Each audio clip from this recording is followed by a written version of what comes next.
Good morning everyone. सभी को बहुत बहुत नमस्कार। क्या हालचाल सभी के? बजरंगी प्रसाद गुप्ता जी एज यूजुअल सबसे पहले आगे बोल रहे हैं। नमस्ते गुरु जी। प्राची मोहम्मद शाह कह रहे हैं गुड मॉर्निंग। संदीप यादव जी कह रहे हैं गुड मॉर्निंग। संदीप यादव जी फिर कह रहे हैं राधे राधे। Saurabh Rajput good morning. भाई देव पांडे दिवाकर पांडे राधे राधे। आराध्या शुक्ला जी कह रहे हैं हर महादेव। निशांत सिंह जी हर महादेव।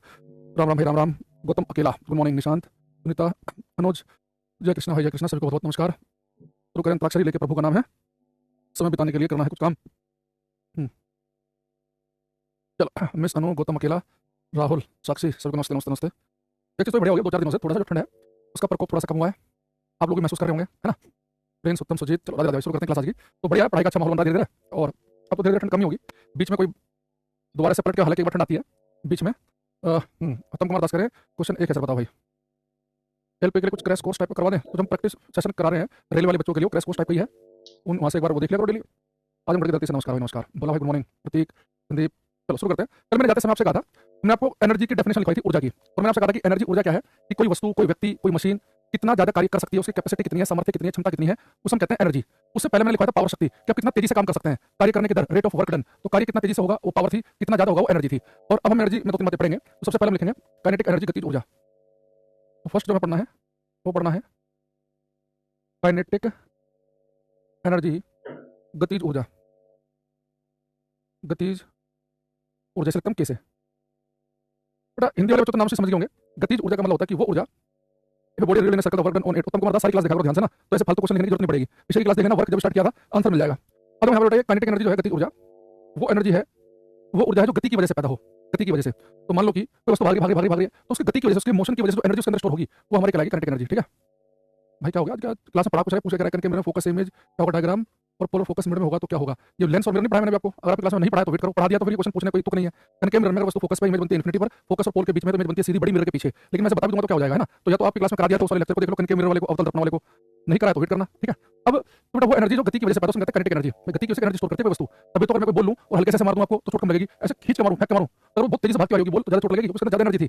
तो वो एनर्जी जो गति की वजह से, उसे हम कहते हैं काइनेटिक एनर्जी। तो एनर्जी होती है due to motion of object, वस्तु की due to motion of object, वस्तु की गति की वजह से अर्जित ऊर्जा है। गतिज ऊर्जा क्या है? वस्तु की गति की वजह से due to motion of object. तो वस्तु की गति से कौन सी एनर्जी आती है? गतिज ऊर्जा। ठीक है, काइनेटिक एनर्जी। और इस काइनेटिक एनर्जी को लिखते हैं कैसे? और काइनेटिक एनर्जी का फॉर्मूला होता है हाफ एम वी स्क्वायर। यानी कि वस्तु की स्पीड जितनी ज्यादा होगी, जितना तेज वस्तु भाग रही होगी, उसकी काइनेटिक एनर्जी गतिज ऊर्जा उतनी ज्यादा होगी। तो काइनेटिक एनर्जी का फॉर्मूला है हाफ एम वी स्क्वायर। हालांकि काइनेटिक एनर्जी का हम एक यही फॉर्मूला यूज नहीं करेंगे, काइनेटिक एनर्जी का फॉर्मूला और यूज करेंगे, वो है पी स्क्वायर अपॉन 2m। यहाँ पे पी आपको पता है लीनियर मोमेंटम रेखीय संवेग होता है। ठीक है, लीनियर मोमेंटम रेखीय संवेग और मोमेंटम होता है मास इनटू वेलोसिटी, द्रव्यमान गुणा वेग। तो अगर क्वेश्चन में अगर वो स्पीड का जिक्र करे, स्पीड का अगर क्वेश्चन में स्पीड का जिक्र करेगा तो काइनेटिक एनर्जी का फॉर्मूला होगा हाफ एम वी स्क्वायर।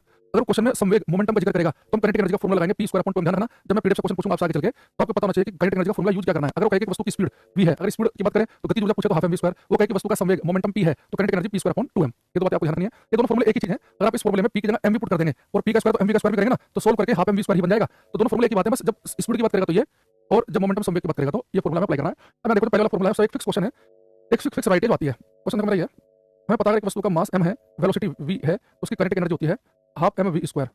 ये मैं कहेगा अगर किसी वस्तु का मास पहले से हम डबल कर दें, नहीं मास 2 से 4 किलो कर दें और वेलोसिटी भी डबल कर दें तो काइनेटिक एनर्जी पहले से कितने गुना हो जाएगी। मान लो पहले k1 थी तो k2 जो है k1 का कितने गुना होगी। अगर किसी वस्तु का मास द्रव्यमान भी दुगना कर दिया जाए, उसकी वेलोसिटी वेग भी दुगना कर दिया जाए तो गतिज ऊर्जा पहले से कितने गुना होगी। ये आपको करना है। राजेश मोरले, तान्या सिंह, अमित कुमार, अक्षय सोरवड़े, संपड़ साहू, सब करो भैया।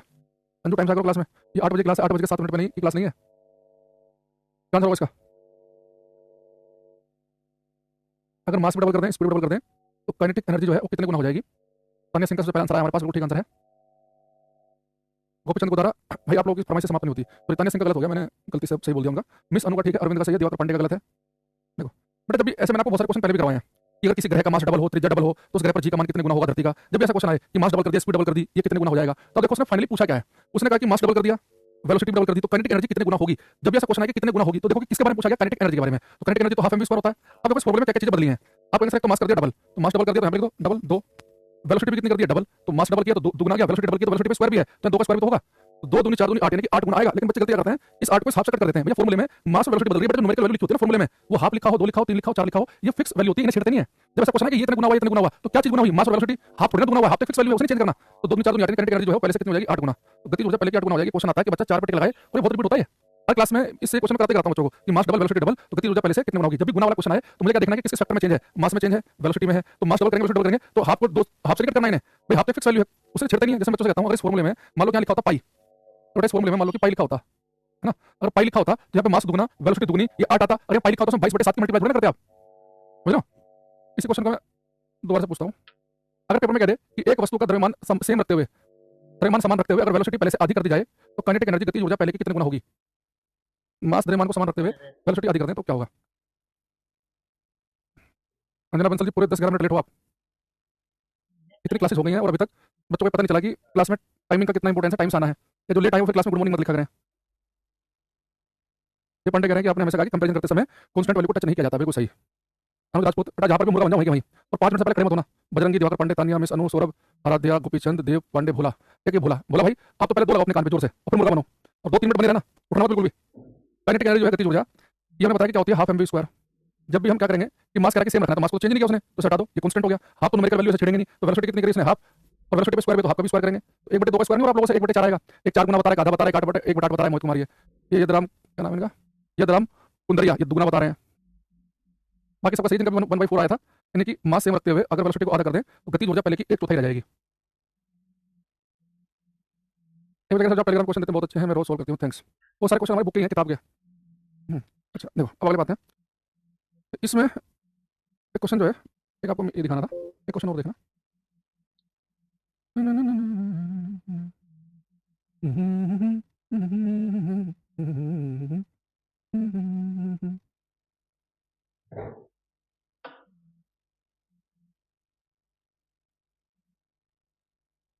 कहाँ चला गया क्वेश्चन, क्या क्या करेंगे।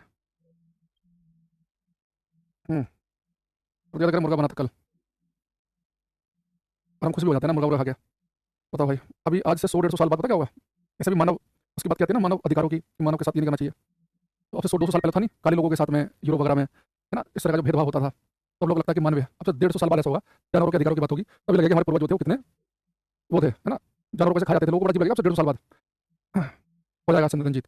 लेकिन इस क्वेश्चन में क्या है, एक हल्की एवं एक भारी वस्तु का संवेग एक समान है। ध्यान समझना, हल्की भारी वस्तु का संवेग मोमेंटम कह रहा है कि सेम है। The momentum of A light object and heavy object is the same. तो लाइट ऑब्जेक्ट और हैवी ऑब्जेक्ट दोनों का मोमेंटम सेम है, क्या किसकी काइनेटिक एनर्जी ज्यादा है। तो मैंने आपसे कहा था कि जब क्वेश्चन में मोमेंटम संवेग का जिक्र करेगा तो काइनेटिक एनर्जी का फॉर्मूला कौन सा लगाते हैं फिर, p²/2m। तो मोमेंटम का जिक्र करेगा तो काइनेटिक एनर्जी का फॉर्मूला ये। अब कह रहा हमारे क्वेश्चन में कि मोमेंटम तो सेम है, मोमेंटम तो कांस्टेंट हो गया, सेम है। अब कह रहा है कि देखो अभी m लिखा नीचे, क्या लिखा ऊपर, यानी कि अगर मोमेंटम सेम है तो फिर जिस वस्तु का मास कम है उसकी काइनेटिक एनर्जी, उसकी गतिज ऊर्जा ज्यादा आएगी। जो हल्की वस्तु है उसकी गतिज ऊर्जा बनेगी ज्यादा, ये आंसर है इसका। अच्छा दूसरी चीज, जितने बच्चे सी पे लगा रहे हैं सब तुक्केबाजी है ये बस केवल ऐसे देखते हैं ऑप्शन सेम ये रहा होगा, वो कोई लॉजिक से कुछ नहीं करते हो, तो सी वाला तो बिल्कुल गलत है, ये प्योर तुक्केबाजी है। अब देखो जो बच्चे बीपीटी लगाते हैं गलती कहां पे कर देते हैं, अगर केवल काइनेटिक एनर्जी का एक ही फॉर्मूला पता हो हाफ mv स्क्वायर, तो आप क्या करोगे, आप सोचोगे कि ये k और m तो एक लाइन में लिखे हैं, तो जिसका मास ज्यादा उसकी गति ऊर्जा ज्यादा होनी चाहिए। तो भारी वस्तु की काइनेटिक एनर्जी बेटा ज्यादा तब होती है अगर दोनों वस्तुओं की स्पीड सेम होती है। अगर वो कहता है क्वेश्चन में कि दो वस्तुएं हल्की और भारी दोनों का वेग, दोनों की वेलोसिटी समान है, अगर वेग समान हो तो जिसका भारी वस्तु की गति ऊर्जा ज्यादा होगी, अगर वेग समान हो, अगर संवेग समान हो तो हल्की की गति ऊर्जा ज्यादा होगी। तो आपको देखना पड़ेगा कि वेग समान दिया कि संवेग, वेलोसिटी सेम है कि मोमेंटम सेम है, तो दोनों का आंसर बदल जाएगा। ठीक है, अगर आपका आंसर ए ऑप्शन है तो बिल्कुल ठीक है, अदरवाइज गलत है। ठीक, अब आते हैं सेकंड लिखेंगे पोटेंशियल एनर्जी।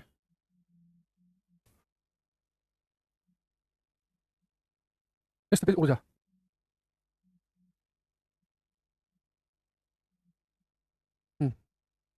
हाँ देखो, अगर बेटा इससे पहले मैंने आपको काइनेटिक एनर्जी गतिज ऊर्जा बताई, वो तो बड़ी आसान थी समझना। वस्तु के पास गति है तो गतिज ऊर्जा होगी, गति नहीं है तो गतिज ऊर्जा नहीं होगी। अगर मैं आपसे कहूं कि आपके घर में जो आपका बेड रखा है, सोफा रखा हुआ है, कपड़े रखे हुए हैं, टेबल चेयर रखी हुई है, इनकी गतिज ऊर्जा काइनेटिक एनर्जी कितनी होगी, जीरो, क्योंकि सबकी वेलोसिटी जीरो है तो काइनेटिक एनर्जी जीरो। तो गतिज ऊर्जा बताना आसान है कि वस्तु भाग रही है तो गति है, तो गतिज ऊर्जा है, नहीं भाग रही तो नहीं है। लेकिन किसी वस्तु के पास पोटेंशियल एनर्जी स्थितिज ऊर्जा है नहीं है, कैसे पता चलेगा। देखो अगर कभी आपको पता करना हो कि कोई आपसे कहे बताओ इस वस्तु के पास काइनेटिक एनर्जी है कि नहीं है, गतिज ऊर्जा, तो आप देखोगे भाग रही है कि नहीं भाग रही है, एक सेकंड बता दोगे। ऐसे कोई पूछे कि पोटेंशियल एनर्जी स्थितिज ऊर्जा है कि नहीं है, वो कैसे बताओगे, जिस वस्तु की पोटेंशियल एनर्जी पूछी जाए। आप ये सोचो, आंखें बंद करके फील करना कि जिसकी पोटेंशियल एनर्जी पूछी जा रही है, अगर उस वस्तु को बिल्कुल फ्री कर दें, तो किसी वस्तु को फ्री करते ही अब वो भागना शुरू कर दे, समझ जाना कि उसके पास पोटेंशियल एनर्जी थी। जैसे कि अगर मैं आपसे कह दूं कि मेरे हाथ में एक मार्कर है, इसकी काइनेटिक एनर्जी गतिज ऊर्जा कितनी है, आपको सर गति जीरो, गतिज ऊर्जा जीरो, यानी इसकी वेलोसिटी वेग जीरो है, ये रुकी हुई है, मार्कर मार्कर रुका हुआ है, तो काइनेटिक एनर्जी जीरो। लेकिन अगर आपसे पूछो कि क्या इस मार्कर के पास पोटेंशियल एनर्जी स्थितिज ऊर्जा है कि नहीं है, तो मैंने क्या बताया कि इसको फ्री कर दो, फ्री करोगे भागने लग जाएगा, नहीं समझ जाओ कि इसके पास कौन सी एनर्जी थी, पोटेंशियल। तो कोई वस्तु जमीन से कितनी ज्यादा हाइट पर है उस हिसाब से उसकी पोटेंशियल एनर्जी बढ़ जाती है, जितनी हाइट पर होगी फ्री करोगे उतना तेजी से जमीन पर टक्कर मारेगी। तो कोई वस्तु को फ्री करने के बाद में अगर भागना शुरू करे तो समझ जाना कि उसके पास कौन सी एनर्जी थी, पोटेंशियल। जैसे कि आपने स्प्रिंग लिया, स्प्रिंग को खींच दिया और मैं आपसे पूछूं क्या खींचे हुए स्प्रिंग के पास पोटेंशियल एनर्जी होती है? आप आंखें बंद कर फील करो, स्प्रिंग को छोड़ दें, तुरंत अंदर को भागेगा, यानी कि हाँ, खींचा हुआ स्प्रिंग कौन सी एनर्जी स्टोर करके रखता है? Potential energy. मैंने स्प्रिंग लिया, दबा दिया, कंप्रेस्ड, बताओ दबे हुए स्प्रिंग के पास कौन सी एनर्जी होगी? आप कहेंगे पोटेंशियल एनर्जी। स्प्रिंग खींचा हुआ हो, दबा हुआ, कौन सी एनर्जी स्टोर करके रखता है? Potential energy. रबर बैंड खींच रखा है, कौन सी एनर्जी है? Potential energy. धनुष्मान खींच रखा है, कौन सी एनर्जी है? Potential energy. कोई पानी को हाइट पे स्टोर कर रखा है, कौन सी एनर्जी है? Potential energy. तो एनर्जी जो होती है due to position and shape of the object, वस्तु की पोजीशन क्या, कितनी हाइट पर है, उसकी शेप क्या है, वो स्प्रिंग दबा हुआ है कि खींचा हुआ है। तो किसी वस्तु की शेप, उसके आकार की वजह से, या आप उसके कॉन्फिगरेशन कह दो, विन्यास, कॉन्फिगरेशन यानी कि स्प्रिंग खिंचा कि दबा है, उसकी कॉन्फिगरेशन कैसी है, ये उसकी पोजीशन क्या, कितनी हाइट पर है, वो जो एनर्जी स्टोर करता है अपनी पोजीशन की वजह से या अपनी शेप में बदलाव की वजह से, अपनी पोजीशन की बदलाव की वजह से, वो एनर्जी होती है पोटेंशियल एनर्जी। ये होती है ड्यू टू पोजीशन और ड्यू टू पोजीशन और कॉन्फिगरेशन ऑफ ऑब्जेक्ट्स। देखेंगे वस्तु की स्थिति या विन्यास से अर्जित ऊर्जा, वस्तु की स्थिति या विन्यास से अर्जित ऊर्जा ड्यू टू पोजीशन और कॉन्फिगरेशन ऑफ ऑब्जेक्ट। इसमें लिखेंगे पहले ग्रेविटेशनल पोटेंशियल एनर्जी। पहले पोटेंशियल एनर्जी कौन सी लिखेंगे? ग्रेविटेशनल पोटेंशियल एनर्जी, गुरुत्व स्थितिज ऊर्जा। ग्रेविटेशनल पोटेंशियल एनर्जी, इसे लिखते हैं यू से, ग्रेविटेशनल पोटेंशियल एनर्जी। बेटा ग्रेविटेशनल सब लग जाए ना पोटेंशियल एनर्जी के साथ, तो समझ जाना कि ग्रेविटेशनल पोटेंशियल एनर्जी वो एनर्जी है जो हाइट की वजह से होती है। उसका फॉर्मूला होता है mgh। याद रखना, इस पोटेंशियल एनर्जी में जमीन से हाइट है, हाइट। तो अभी क्वेश्चन पूछूंगा तब आंसर देना आपको इसका। तो ग्रेविटेशनल पोटेंशियल एनर्जी होती है जो हाइट की वजह से हो, mgh। एक लिखेंगे हम potential energy of A spring, potential energy of A spring, spring की स्थितिज ऊर्जा, स्प्रिंग की स्थितिज ऊर्जा, इसे यू से लिखते हैं, जो बेटा हाफ के एक्स स्क्वायर। यहाँ पे एक्स का मतलब देखो क्या है, पहले समझो फिर के समझेंगे। ये बेटा मान लो कि मेरे पास में एक स्प्रिंग है, ये इसकी नेचुरल लंबाई है, प्राकृतिक लंबाई, नॉर्मली बिना खींचे दबे जो है, ये क्या था हमारे पास में, एक स्प्रिंग था, ठीक। अब मैंने स्प्रिंग को मान लो कि खींच दिया इसकी नेचुरल लेंथ से, थोड़ा सा पड़ा खींच दिया, तो कितना मैंने इसे एक्स्ट्रा खींच दिया इसकी नेचुरल लेंथ से, ये कितना अंदर को दबा दिया, मान लो कि मैं इसे अंदर को दबा दूं, ऐसे अंदर को दबा दूं, यहाँ तक नेचुरल लंबाई थी, यहाँ तक मैंने दबा दिया, तो ये क्या हो गया, एक्स हो गया। यानी कि नेचुरल लेंथ यहाँ तक थी, ध्यान समझना, मैं पीली लाइन से बना देता हूँ कि नेचुरल लेंथ थी, तो नेचुरल लेंथ से कितना एक्स्ट्रा दबाया, नेचुरल से कितना अंदर को दबाया, वो क्या होता है एक्स, है ना। और ये जो के है इसे हम कहते हैं स्प्रिंग कांस्टेंट। ये बड़ा मेटेरियल पर डिपेंड करता है, आपको सोचो उतना स्प्रिंग में लोहे का दबा दिया, उतना स्टील का, उतना रबड़ का, मान लो अलग मेटेरियल है, तो सबके लिए एनर्जी सब बराबर स्टोर नहीं करेंगे। जो स्प्रिंग आपने खींचा है, दबाया, किस मेटेरियल का डिपेंड करेगा, तो क्या हम कहते हैं स्प्रिंग कांस्टेंट, ये मेटेरियल के हिसाब से बदलता है। स्प्रिंग कांस्टेंट सब मेटेरियल का सेम नहीं होता है, स्प्रिंग नियतांक। और इसकी जो एसआई यूनिट होती है न्यूटन पर मीटर। ऐसा ही मतलब होता है न्यूटन पर मीटर। तो यहाँ तक जो है ये आपको लिखना है, ठीक है।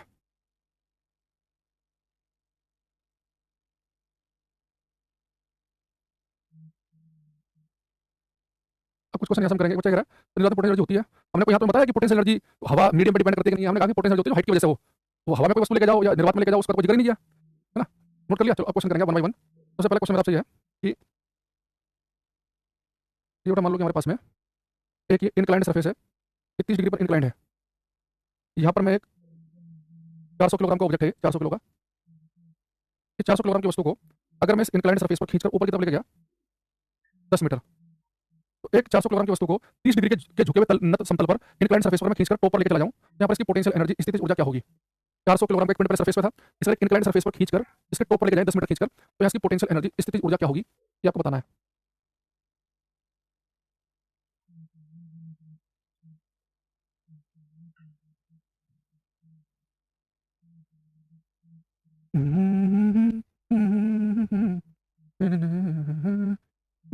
करो भैया, कल हमने दिवाकर पांडे का आंसर आया हमारे पास, ललन टॉपर, हमने प्रोग्राम देखा 2 संडे को, कल तो क्या संडे को कुमार सानू साहब आए थे, नहीं तो कुमार सानू के गाने दिमाग में घूम रहे हैं, तो प्यार है किसी और का तुझे चाहता कोई और है, एक से गाने कुमार सानू साहब ने दिए, समझ में आता कौन सा बढ़िया है, अगला सुन लो तो उससे बढ़िया लगता है।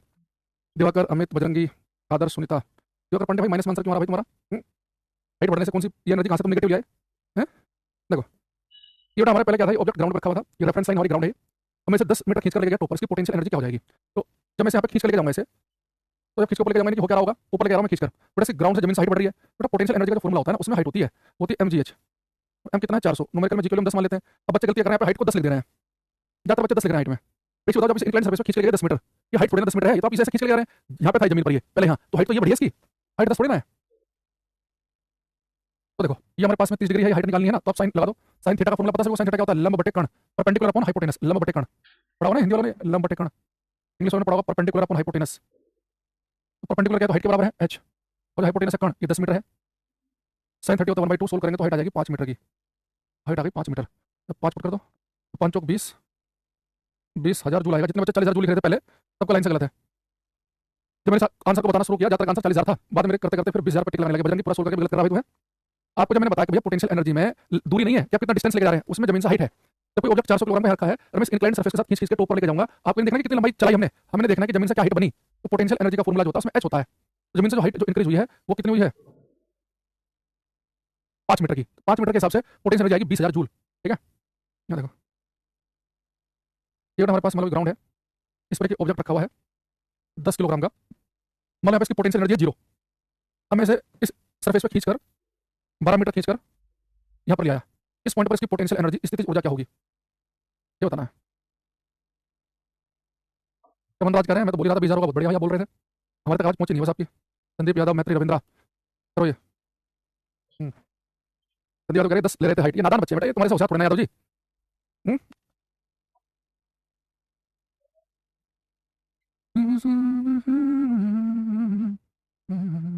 हाँ, जितना बच्चे लिख रहे हैं जीरो, उनका ठीक है, 1215 लिख रहे हैं, सब गलत है। एक चीज बताओ, ये बेटा ऑब्जेक्ट रखा है ग्राउंड पे, इसकी पोटेंशियल एनर्जी स्थिति ऊर्जा है 0।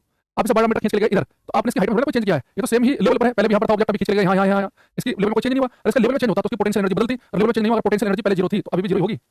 आपको ये बात बताइए कि जो पोटेंशियल एनर्जी होती है वो जहाँ पर थी, आप उससे कितना हाइट लेके गए, पोजीशन में क्या चेंज किया, उसको डिपेंड करती है, लेंथ में पोजीशन डिपेंड कर रही है वो। तो अगर आप एक ही लेवल पे ऑब्जेक्ट को इधर से उधर घुमाओ, उसकी पोटेंशियल एनर्जी में कोई फर्क नहीं पड़ेगा। इस बात को ध्यान रखना, पोटेंशियल एनर्जी हाइट पर डिपेंड करती है। उत्तम कुमार दास 1200 बता रहे हैं। सुरुचि, सुनीता, यदु, क्षेत्रीय, इंदिरा, सुरुचि, अंजना, बंसरी, सबका 0 ठीक आंसर है एकदम। ठीक है, ओके। जैसे इसमें हमारे पास एक क्वेश्चन है, चलो बाद में देखेंगे। तो पोटेंशियल एनर्जी जो है, इसका एक क्वेश्चन यहीं पे मैं बता देता हूँ। बेटा मान लो कि वस्तु है 1 किलोग्राम की, इसे 4 मीटर इधर लेके गया, ऊंचे ऊपर, फिर 9 मीटर इधर, फिर 3 मीटर इधर, फिर 11 मीटर इधर, फिर 3 मीटर इधर। अभी ऑब्जेक्ट यहाँ पर है, यहाँ पर इसकी पोटेंशियल एनर्जी क्या होगी? अगर 1 किलोग्राम के ऑब्जेक्ट को दिए गए रास्ते से अगर हम टॉप पर लेके जाए तो उसकी पोटेंशियल एनर्जी क्या बनेगी? हाँ बिल्कुल सही लिखा चमन राज ने कि पोटेंशियल एनर्जी जो है ना, ये क्या है, कंजर्वेटिव है ना। तो ये केवल इनिशियल फाइनल पोजीशन पर डिपेंड करती है, ना कि पाथ जो लिया गया उस पर। करो भैया, ये हमारे पास में आपको बताना है कि इसकी पोटेंशियल एनर्जी क्या होगी। दिवाकर पांडे, अमृत राज भाई, एनर्जी को न्यूटन में कब से नापने लगे, मैंने जूल बताया था आपको।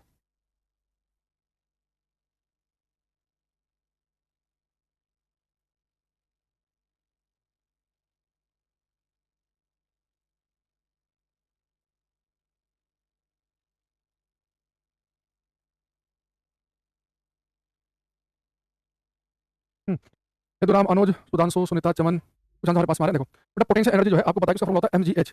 और एच यानी कि हमें केवल हाइट देखनी है कि हाइट हमारे ऑब्जेक्ट की कितनी इंक्रीज हुई, चाहे कितनी हुई 4, इधर लेने से कोई फर्क नहीं पड़ता। मैंने बताया 4 हाइट ही है, 4 3 7 और 3 10, यानी टोटल हाइट जो है 10 मीटर इंक्रीज हुई है। 1 किलोग्राम का ऑब्जेक्ट है, जी किलो मीटर में 10 लेते हैं, हाइट है 10, तो पोटेंशियल एनर्जी आएगी 100 जूल। ठीक है, ये क्वेश्चन आपने जो है वो करना है। क्वेश्चन भी मेरा फेवरेट क्वेश्चन में से एक है। ये करो, ये एक बार एनडी का एग्जाम आया क्वेश्चन है। बजरंगी, देव पांडे, दीपक, चमन, अमृत, उत्तम कुमार दास, सुमित कुमार। हाँ जी के लिए अगर आपने 9.8 लिया तो 98 आ जाएगा, जिनका 98 होगा भी ठीक है। 70 वालों को गलत है भाई, 70 पता नहीं कहाँ से लेके आए हैं। दीपक कुमार जी, कौन सा फॉर्मूला लगाया आपने जो आपको 70 आया, हमें बताओ ये। हम इन सब चित्र रह जाए, सारा ज्ञान आपके पास ही चला जाएगा तो दिक्कत हो जाएगी। कह कि स्थिति ऊर्जा को किसमें अभिव्यक्त नहीं किया जा सकता है? Potential energy can not be expressed. आपको पता है कि पोटेंशियल एनर्जी को किसमें एक्सप्रेस कर सकते हैं?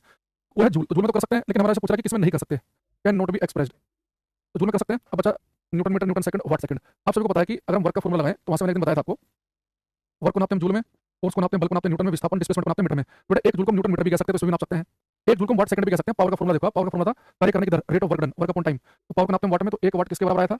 जूल पर सेकंड के। सर मैं 1 जूल निकालूंगा तो वाट इंटू सेकंड आ जाएगा, यानी 1 जूल जो है वो न्यूटन मीटर के बराबर भी है, 1 जूल जो है वाट इंटू सेकंड के बराबर भी है। तो इन तीनों में तो व्यक्त कर सकते हैं। और बेटा न्यूटन सेकंड जो है ना, ये इंपल्स आवेग का मात्रक है, इसमें नहीं हम कर सकते। तो सी आंसर ठीक है इसका, सी। जो बच्चा डी लिख रहा है और ये संदीप यादव बी लिख रहे हैं, इनका गलत है, बाकी का सही है। भाई एक बताओ, आपको देखना है कि किसमें व्यक्त कर सकते हैं, ये नहीं पूछा किसमें नहीं कर सकते पूछ रहा है। तो हमें पता है कि हम पोटेंशियल एनर्जी को एनर्जी उसके लिए यूज करते हैं जूल। तो जूल, लेकिन 1 जूल को न्यूटन मीटर भी लिखते हैं और 1 जूल को वाट इंटू सेकंड भी लिखते हैं। ठीक है, तो यानी कि हमारा जो आंसर बनेगा बाकी तीनों व्यक्त कर सकते हैं, तो किसमें नहीं कर सकते न्यूटन सेकंड में, तो हमारा आंसर हो गया। ठीक, ये क्वेश्चन नहीं करो, ये भी मैं क्वेश्चन कई एग्जाम में देख चुका हूँ। ये पांडे प्रैक्टिस क्लास में क्वेश्चन कराए थे। हाँ, प्रैक्टिस क्लास का मतलब होता है कि ऐसे क्वेश्चन लेना जिसमें कि हमारा पूरा चैप्टर रिवाइज हो जाए। तो जब प्रैक्टिस सेशन में आते हैं, उनमें आजकल ये क्वेश्चन चल रहा है मैकेनिक्स की।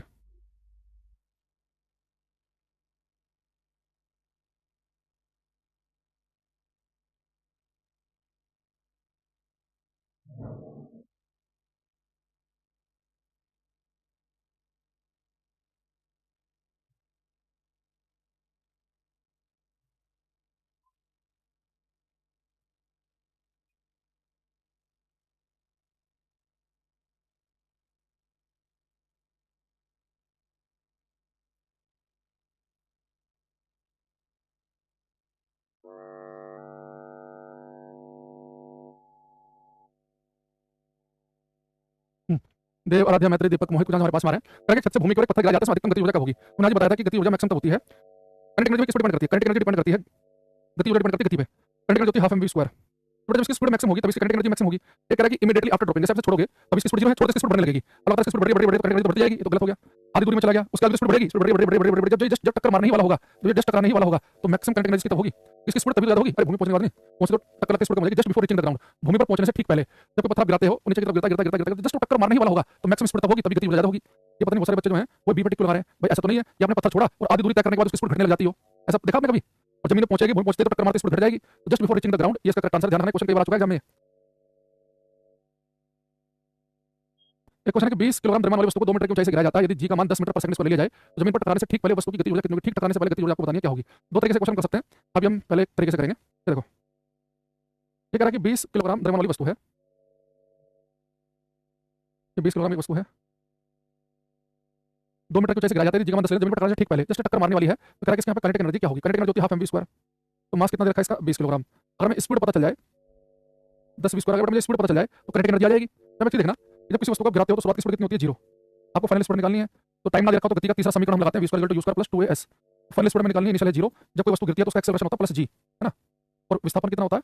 हाइट के बराबर। तो v स्क्वायर g की वैल्यू 10 करा, हाइट करा 2, तो v स्क्वायर कितना हो गया? 2 दूनी 4 40 हो गया 40। तो v स्क्वायर की वैल्यू 40 यहाँ पुट कर दो, करंट की एनर्जी हो जाएगी 400 जूल। हालांकि मैं आपको इस क्वेश्चन को आगे एक तरीके से बताऊंगा करना। अभी हम इसे ऐसे कर रहे हैं, ठीक है। अभी हम आगे से एनर्जी कंजर्वेशन के तरीके से भी करेंगे। ये हमारा आंसर आएगा 400 जूल। मैं बताओ, टकराने से ठीक पहले काइनेटिक एनर्जी कितनी होगी? टकराने से ठीक पहले काइनेटिक एनर्जी कितनी होगी? तो काइनेटिक एनर्जी होती है क्या? होती है हाफ mv स्क्वायर। m कितना दे रखा है? 20। मुझे v स्क्वायर निकालना है। जब कोई वस्तु नीचे की तरफ गिर रही होगी तो हमने गति का तीसरा समीकरण लगाया, v square u square plus 2s। तो गिराते समय शुरुआती स्पीड तो 0 होती है, जब कोई वस्तु नीचे आती है उसका एक्सेलरेशन g लेते हैं और विस्थापन डिस्प्लेसमेंट होता है उसकी हाइट के बराबर। तो हमारा आंसर 40 आ गया, 400 हो गया, ठीक है। तो 400 जूल उसका करेक्ट आंसर है।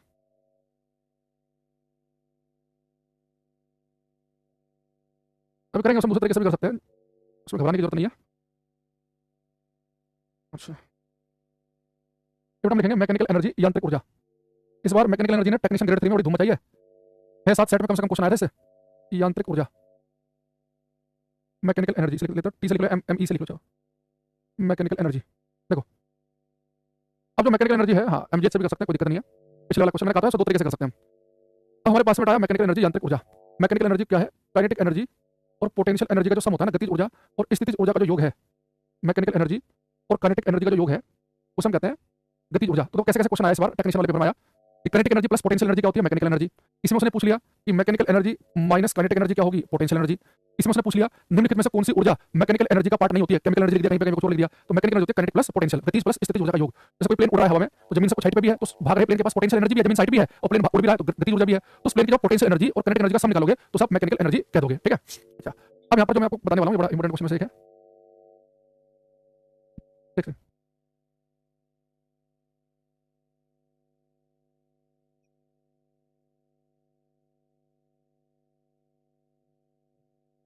अच्छा। अब देखो, एक चीज बता मुझे, अगर मैं आपसे कहूं कि मेरे हाथ में मार्कर है, बताओ इसके पास काइनेटिक एनर्जी, गतिज ऊर्जा कितनी आपको? 0। गति नहीं है, गति ऊर्जा 0। पोटेंशियल एनर्जी है आपको, बिल्कुल छोड़ दो, पोटेंशियल एनर्जी तो है। तो काइनेटिक एनर्जी 0 है, गति ऊर्जा 0 है, लेकिन पोटेंशियल एनर्जी है। अगर मैं इसे छोड़ दूं तो नीचे की तरफ भागेगा मार्कर, है ना। तो यानी कि इसकी हाइट लगातार कम हो रही है, तो पोटेंशियल एनर्जी लगातार कम हो रही है। यानी पोटेंशियल एनर्जी होती है यहाँ पर सबसे ज्यादा थी, मैक्सिमम जो हाइट ले रखी है आपने, छोड़ते ही हाइट कम होगी, पोटेंशियल एनर्जी घट जाएगी। लेकिन आप सबने तो बचपन से पढ़ा है कि ना तो हम एनर्जी को समाप्त कर सकते हैं, डिस्ट्रॉय, ना क्रिएट कर सकते हैं। तो जो आपने मार्कर छोड़ा तो हाइट कम होने से उसकी जो पोटेंशियल एनर्जी घटी वो कहां चली गई? हमने पढ़ा कि एनर्जी को क्रिएट कर सकते हैं ना डिस्ट्रॉय, लेकिन एक एनर्जी को दूसरी एनर्जी में कन्वर्ट किया जा सकता है। तो जैसे मैं इस मार्कर को छोड़ूंगा, जितनी इसकी पोटेंशियल एनर्जी घटेगी हाइट कम होने से, उतनी इसकी स्पीड बढ़ने से गति ऊर्जा बढ़ जाएगी। जब मार्कर छोड़ूंगा स्पीड तो लगातार बढ़ेगी, तो मार्कर नीचे की तरफ गिर रहा होगा तो उसकी काइनेटिक एनर्जी बढ़ी होगी, पोटेंशियल घटी होगी, और एक एनर्जी जितनी घटती है उतनी दूसरी बढ़ती है। ये तो एनर्जी कंजर्वेशन, ऊर्जा का संरक्षण है कि एक एनर्जी जितनी घटेगी उतनी दूसरी बढ़ जाएगी। ऐसे किसी पत्थर को ऊपर फेंको, लगातार उसकी पोटेंशियल एनर्जी बढ़ेगी, ऊपर फेंकने से जितनी पोटेंशियल बढ़ेगी उतनी स्पीड घटने से काइनेटिक घट जाएगी। यानी एक एनर्जी बढ़ती है, दूसरी घटती है, घटती है, दूसरी बढ़ती है। तो पेपर में क्वेश्चन आता है कि जब कोई वस्तु लगातार नीचे की तरफ गिर रही हो या ऊपर की तरफ छोड़ी गई हो तो हर पॉइंट पर क्या चीज कांस्टेंट रहती है? जब कुछ नीचे की तरफ छोड़ेंगे या ऊपर की तरफ फेंकेंगे, हर पॉइंट पर काइनेटिक एनर्जी और पोटेंशियल एनर्जी का जो सम है, गतिज ऊर्जा और स्थितिज ऊर्जा का योग कांस्टेंट रहेगा। दोनों का योग कांस्टेंट का मतलब जितना घट जाएगा उतना दूसरा बढ़ जाएगा, तो सम हमेशा कांस्टेंट रहेगा, ठीक है। तो लिखेंगे व्हेन एन ऑब्जेक्ट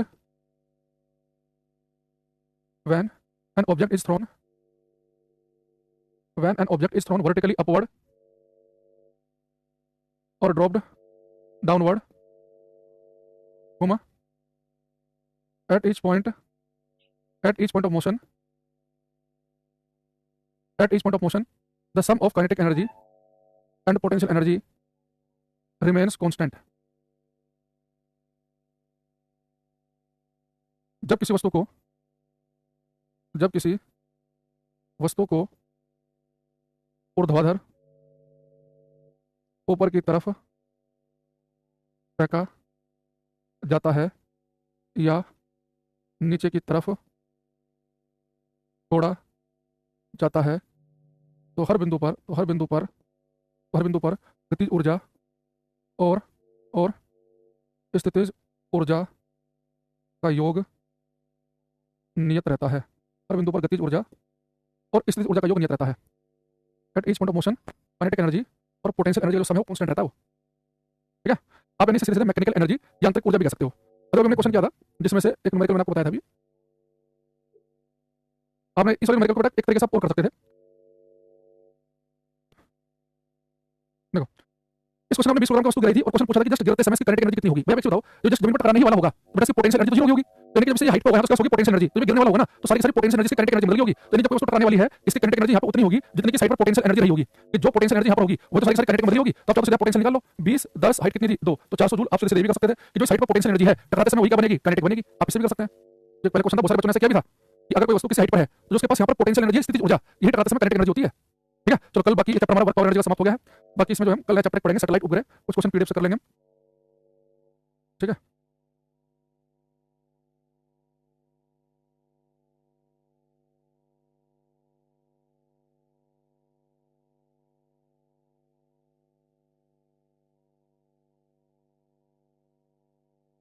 तो ठीक है, bye, take care everybody, thank you.